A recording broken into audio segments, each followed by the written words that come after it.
This video is all about spotting bad science and how you can learn to recognize good scientific claims from bad ones. Every day we hear of stories in the media about the latest scientific breakthrough. Unfortunately, science education in schools has taught us what to think and not how to think. This video aims to correct at least some of that. We will cover only a few of the basics. The first one is authority. Many people accept claims solely on the basis of the person making them. They will hear someone on television, for example, and think, because he is on TV, I can trust his claim. Be aware that the authority in TV might not be a real authority. This is a fallacy called the appeal to authority, where the authority cited is not really an authority. You need to ask yourself, how credible is this person? Do they have expertise in the field that they are talking about? Is there evidence to back up their claim? Do other scientists agree, to a reasonable extent, with what this person is saying? Is the person biased? Is the person's area of expertise a legitimate discipline? In other words, it's not fringe. Obviously, if an expert meets this criteria, then you can accept their claim. Anecdotal evidence. Anecdotes are personal accounts of an experience. In science, we generally don't like anecdotes because they can be contaminated by a person's belief and biases, filtering of the information, future experiences, misinterpretation of events, and of course our memories. Be aware of any treatment that relies heavily on anecdotes. Anecdotes have a place in science, but they are not a substitute for controlled studies. And now we go on obviously to studies. Here are some tips to evaluate studies. First, find out if the study was a preliminary study or a definitive study. Preliminary studies are designed to explore new ideas and experiment with new concepts. A lot of these studies find their way into the mainstream media.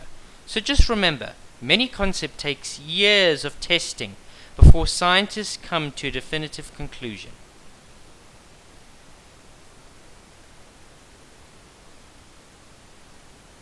Second, make sure the study is peer-reviewed. Peer review is the evaluation of a study by other scientific experts in the field. The main purpose of peer review is to make sure that the design and methodology of the study is scientifically sound. Peer review checks for validity. Is the research credible? Is the design and methodology appropriate? Significance. Are the findings important? Originality. Are the findings new? Does the paper reflect the work of someone else?